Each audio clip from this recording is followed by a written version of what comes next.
Success doesn't change you. It reveals who you've been all along. Dustin Hoffman once said this at the height of his fame. But decades later, those words echo with a haunting irony. Because behind the brilliance of his performances lies a life fractured by loneliness, regret, and unspoken pain. In Hollywood, few names command as much quiet respect as Dustin Hoffman, the man who turned imperfection into art. For over half a century, he redefined what it meant to act. Every twitch, every hesitation, every breath, a study of human truth. Yet behind the meticulous genius, a darker script was unfolding.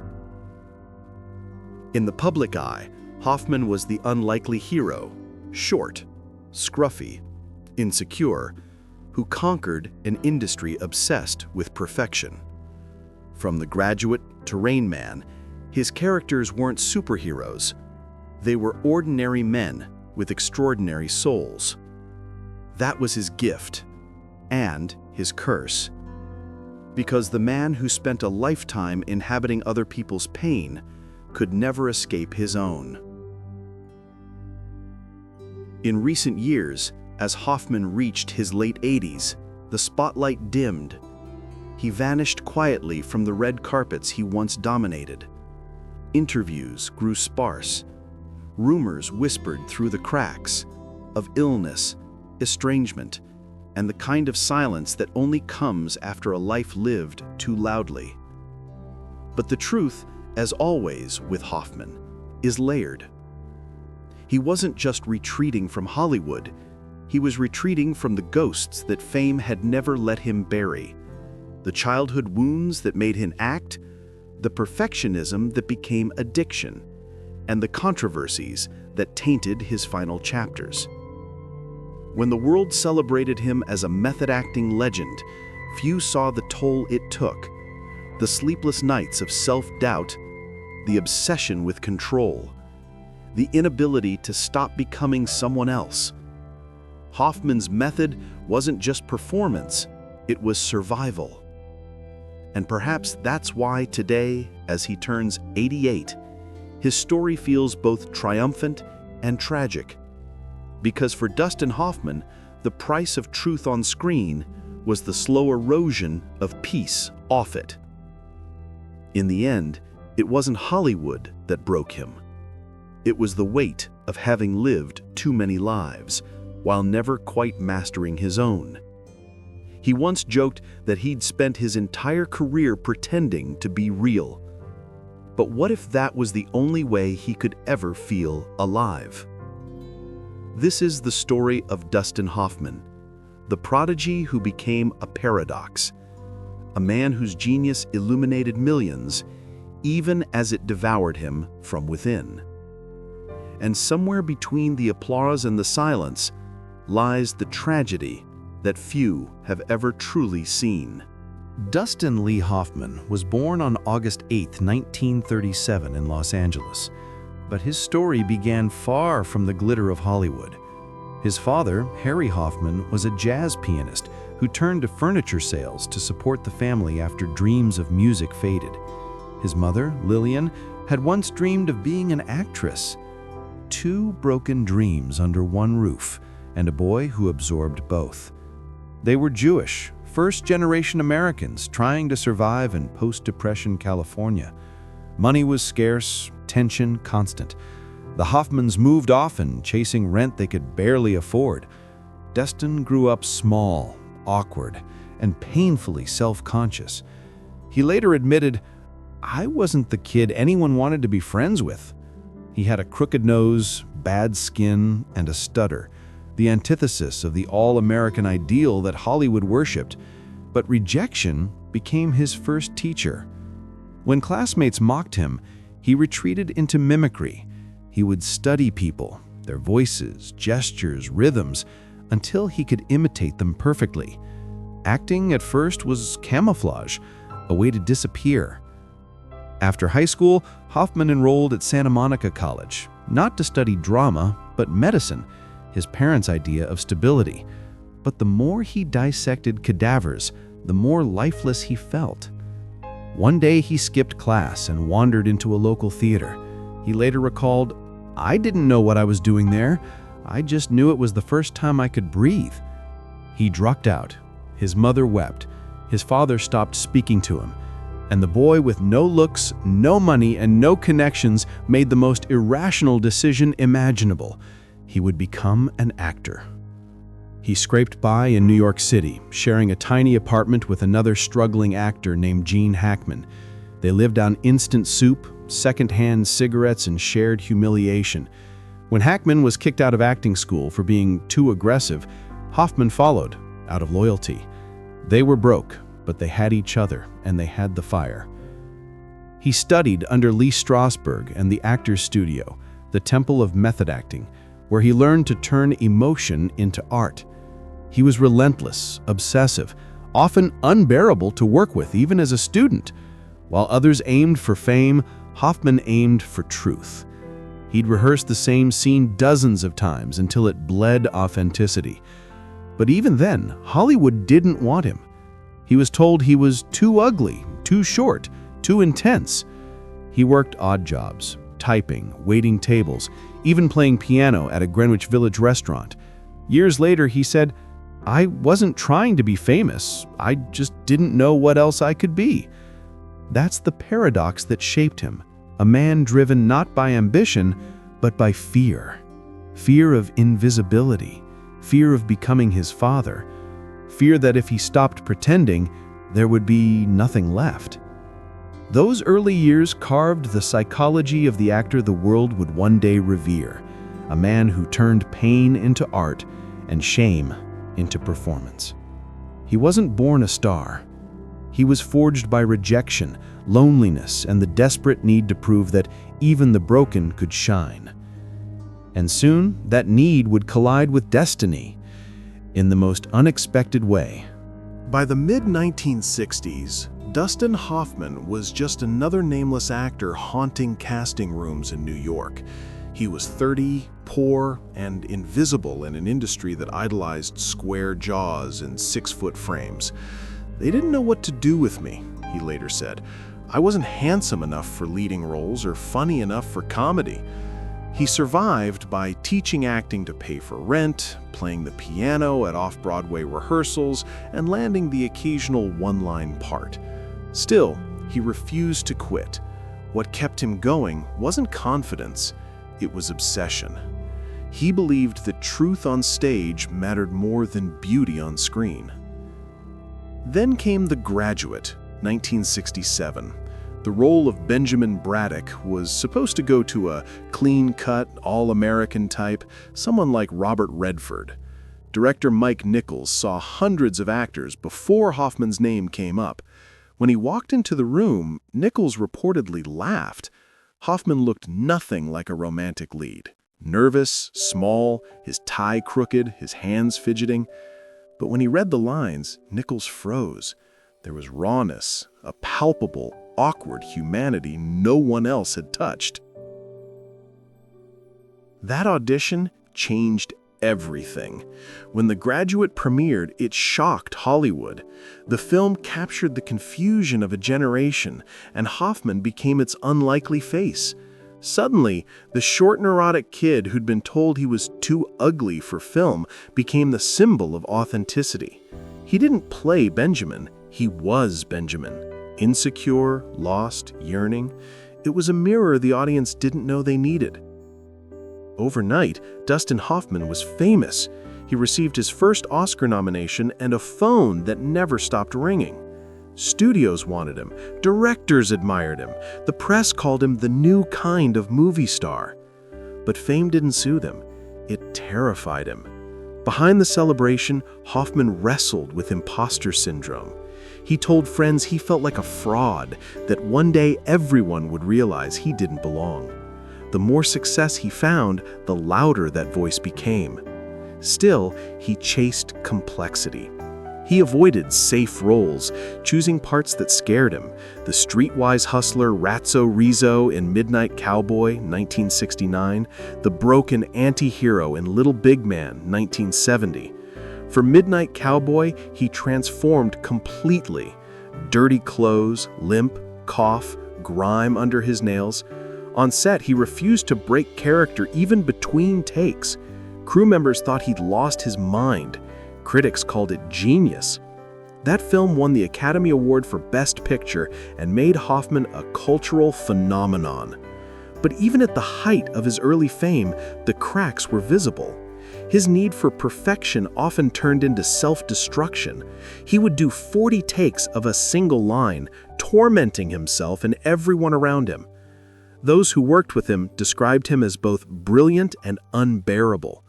Jon Voight once said, "Working with Dustin was like working with a man fighting invisible demons." And he was. Hoffman's pursuit of realism wasn't just artistic, it was psychological. He was still that boy from Los Angeles trying to prove he mattered.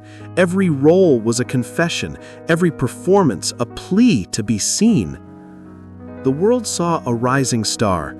Dustin saw a man barely holding himself together.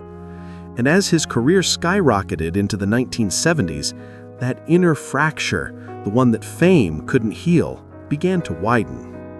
By the mid-1970s, Dustin Hoffman was no longer the outsider. He was Hollywood, unpredictable, magnetic, and uncompromising. After Midnight Cowboy, every studio wanted a piece of his intensity. He was the actor who didn't act, who made realism look effortless.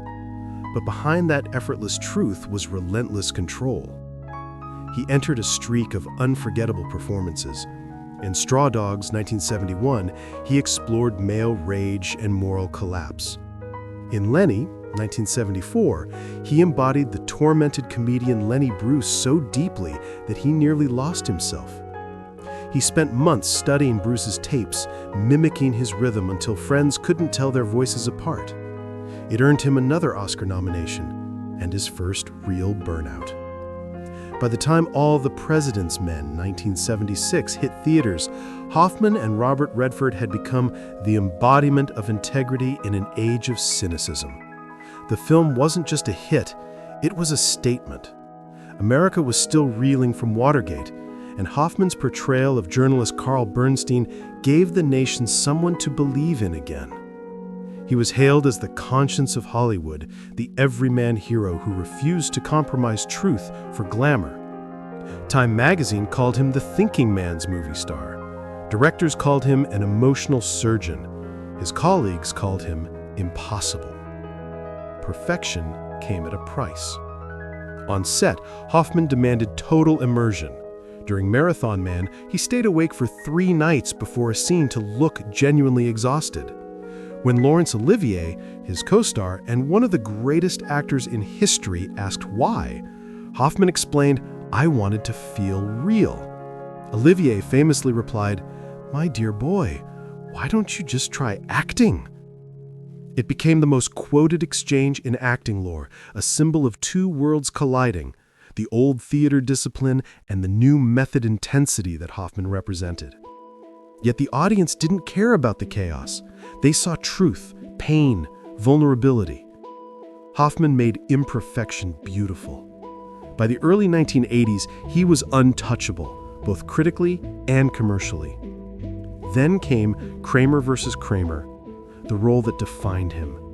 Playing a father fighting for custody of his son, Hoffman channeled his own failing marriage and guilt as a parent.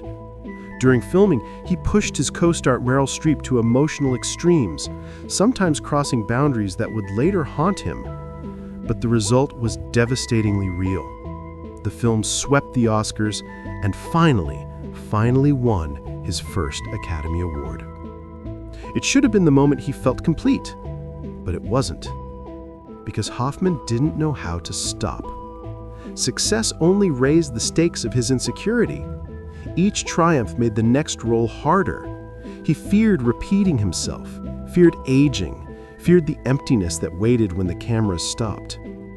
In Tootsie, 1982, he played a struggling actor who disguises himself as a woman to get work, a role that mirrored his own battles with Hollywood's vanity. Hoffman later said the experience shattered him. When he saw himself as Dorothy, He realized how many women he had unconsciously dismissed. He cried in the editing room. He had never known how invisible I had made them feel, he admitted. It was one of his greatest performances, funny, human, revolutionary, and it earned him another Oscar nomination. But it also marked the end of an era. Hoffman had conquered everything: box office, critical acclaim, artistic respect. And yet, behind the applause, he was drifting. Fame had fulfilled the dream, but not the man. He had built his career by disappearing into others, and now he no longer knew who he was when he wasn't acting. The height of his fame, paradoxically, became the beginning of his quiet downfall. Behind the awards and acclaim, Dustin Hoffman's world was unraveling. The man who had made vulnerability his art was now trapped inside it. By the mid-1980s, fame had given him everything, and taken just as much. Hoffman's perfectionism, once a virtue, had turned toxic. On film sets, he was known for pushing everyone, including himself, to the breaking point. He demanded emotional authenticity, no matter the cost. Directors adored the results, but dreaded the process. Sidney Pollack, who directed Tootsie, later said, "It wasn't a collaboration, it was survival." His obsession didn't stay on set. It seeped into his personal life.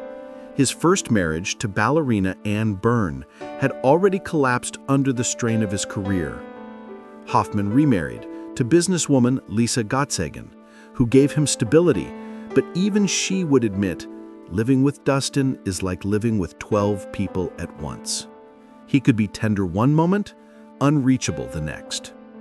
He was working non-stop, unable to sit still. When projects failed to meet his expectations, he spiraled. He'd disappear for days, rewatching his own performances, dissecting every frame. He once said, "I can't watch my movies. All I see are mistakes." And Hollywood, always hungry for new blood, was changing. By the late 1980s, the industry favored youth, spectacle, and charm, everything Hoffman wasn't. He was aging, his method style seen as too intense in a world moving toward blockbuster simplicity. He started losing major roles, replaced by newer faces. Still, he kept fighting. Rain Man, 1988, was both a salvation and a curse. His portrayal of Raymond Babbitt, an autistic savant, was so convincing that it cemented his legacy as one of the greatest actors alive. The film won Best Picture, and Hoffman took home his second Oscar. Yet behind the trophy smile, he was crumbling. He later confessed that the role had consumed him so deeply he couldn't separate himself from it for months. He said, "I wasn't acting, I was trying to survive inside him." After Rain Man, Hoffman's momentum slowed. He began to retreat from public life, working less, growing weary of fame's noise. When he did reappear, it was often with tension, creative disputes, studio battles, or long silences between projects. The press called him difficult. Hoffman called it honest. Then came the 1990s, a decade of shadows. His films received mixed reactions, and his name slowly faded from headlines. The man once hailed as a symbol of truth had become an enigma. He struggled privately with bouts of depression and anxiety, quietly seeing therapists and relying on medication. Friends said he seemed haunted, not by failure, but by reflection. He had achieved everything, yet felt nothing was enough. And in the years that followed, as Hollywood's culture shifted again, another storm hit, this time personal. In 2017, during the wave of Me Too allegations, Hoffman faced multiple accusations of past misconduct dating back to the 1980s. He denied the claims, but the damage was done. Overnight, the industry's reverence turned to unease. A man once worshipped for his emotional honesty was now judged for moral hypocrisy. For Hoffman, it wasn't just scandal, it was erasure. The silence that followed was deafening. No new films, no interviews, no defense tours. Just absence. For someone who had spent his life being seen, the punishment of invisibility was unbearable. He had spent decades mastering the art of embodying broken men. Now, for the first time, he was one. Not on screen, but in life. And as his world grew quieter, so did the man who couldn't stop talking through the voices of others. By the time Dustin Hoffman reached his 80s, the storm had quieted, but not in the way he once imagined. The world that had celebrated him for decades had moved on. Hollywood, once filled with his contemporaries, Pacino, De Niro, Nicholson, had turned its gaze to younger faces and faster fame. And Hoffman, the man who had once transformed every insecurity into brilliance, seemed to disappear behind closed doors. In his rare public appearances, he looked frail but dignified, his eyes softer, his voice gentler. The confidence had faded, replaced by something closer to surrender. He no longer chased roles, no longer demanded control. The man who once fought endlessly for authenticity now appeared content in silence. But those who knew him say the silence was heavy, not peace, but the weight of reflection. In 2020, reports surfaced of Hoffman battling health issues, though his family remained private. He was spotted less and less, often walking alone in New York, mask covering a face the world once knew intimately. For fans who grew up on The Graduate and Rain Man, those images carried an ache, the unmistakable sight of time claiming one of its finest storytellers. Yet the real tragedy wasn't age or illness. It was how the very qualities that made Hoffman a legend, his emotional transparency, his relentless vulnerability, had become his undoing. He could no longer separate the roles he played from the man he was. The lines had blurred decades ago, and somewhere in the crossing, he lost the simple ability to just be. Friends describe a man haunted by introspection. He always wanted to understand everything, himself, others, the world, but at some point he realized that understanding doesn't bring peace. His last major screen role came in the Meyerowitz Stories, 2017, fittingly as a flawed patriarch, brilliant, arrogant, aching for validation. It was a mirror of his own contradictions. Critics praised it as one of his most honest performances, as if he had finally stopped acting. But afterward, he vanished again. There were no farewell interviews, no public statements, no awards retrospectives. Just quiet withdrawal. A man fading from the screen the way he had entered it, unassumingly, without ceremony. At 88, Hoffman lives largely out of sight, reportedly surrounded by his children and grandchildren, but those close to him say he rarely speaks of his career. The photos on the walls are reminders of a man he both cherishes and resents, the young dreamer who gave everything for truth and paid for it with solitude. He once told a friend, "Acting was the only place I could be honest. Everywhere else I had to lie." It wasn't arrogance, it was confession. Because what audiences saw as performance was for Hoffman a form of confession, the only way he could release what he didn't know how to live with. And so, the tragedy of Dustin Hoffman isn't that he aged or that he fell from grace. It's that the world mistook his pain for art, and he learned to hide behind it too well. Now, as the lights dim and the applause fades into memory, what remains is a man who once made the world feel deeply, yet struggled all his life to feel whole himself. The genius who taught us what it means to be human, finally facing the one role he never mastered. being Dustin Hoffman. Today, when the name Dustin Hoffman is mentioned, there's a pause. The kind that comes when a legacy is too layered for simple praise. He is remembered not for perfection, but for depth. For the way he cracked open the idea of what a movie star could be. Flawed, anxious, human. Before Hoffman, Hollywood worshipped masks. Confident men, immaculate women, polished dreams. Hoffman tore the mask off.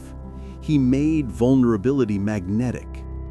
He proved that truth, no matter how awkward or uncomfortable, could be beautiful. From The Graduate to Rain Man, his performances changed the grammar of acting. He didn't just play characters, he lived them, bled through them. For a generation of actors, from Daniel Day-Lewis to Joaquin Phoenix, he became a blueprint. Meryl Streep once said, "Dustin taught us that smallness can be louder than shouting." But the cost of that honesty was isolation. Hoffman's life became an allegory for the artist's paradox. To understand humanity deeply, you often have to stand apart from it.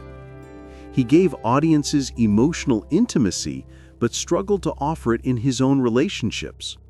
He mastered empathy on screen, yet often failed to express it off-screen. Still, in the twilight of his years, there is grace in his silence. Those who have seen him recently describe a man at peace, not triumphant, not regretful, just quiet. His eyes, once sharp with ambition, now carry the softness of someone who has finally stopped searching for validation. Hollywood has changed beyond recognition. But every time a camera lingers a moment too long on a trembling face, every time a performance feels unbearably real, there's a trace of Dustin Hoffman there, the ghost of his influence. For his fans, the tragedy of his later years doesn't erase the beauty of what he gave. If anything, it deepens it, because Hoffman never asked to be adored. He only asked to be understood. His story, now stretching across nearly 9 decades, reminds us that genius often grows in the soil of insecurity, that greatness can emerge not from confidence, but from doubt. He once said, "We're all imposters. Some of us just learn to play the part better." And perhaps that's the truest summary of his life. A man who spent a lifetime pretending until the act became indistinguishable from the truth. Dustin Hoffman's legacy isn't about awards or scandal, it's about honesty, about daring to be fragile in a world that rewards masks. And as the curtain quietly falls, the boy who once wanted to disappear has left behind something eternal. The courage to be seen, even when it hurts. Because in the end, that's what art and Dustin Hoffman were always about. The story of Dustin Hoffman is not just one man's rise and fall. It's the mirror of an entire generation of artists who mistook applause for love and performance for purpose. Hollywood celebrates genius, but rarely forgives fragility. It builds temples for talent, then quietly watches as its gods grow old and fade into silence. In Hoffman's journey, from the lonely boy in Los Angeles to the haunted legend in retreat, lies a universal truth that brilliance and pain often share the same heartbeat. And maybe that's why his legacy endures. Because in revealing his own cracks, Dustin Hoffman taught us something the industry never could. That to be human, painfully, imperfectly human, is the bravest performance of all.